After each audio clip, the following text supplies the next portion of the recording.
This is heading into night 2 of the snowstorm, the so-called weather event. I don't know, what do they call it? I'm not really listening to the radio. I just load the headlines every once in a while. This is the state capitol in Minnesota. I'm in St. Paul.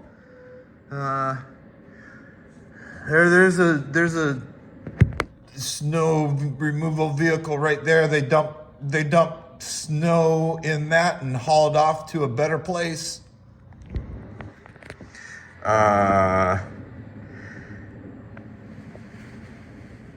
So I'm okay. If it's under 15 degrees, I really don't go out anyway. And so this is just going to be me looking at something a little bit more interesting. Out my window, be safe if you have to be out in this. Good luck. Good fortune.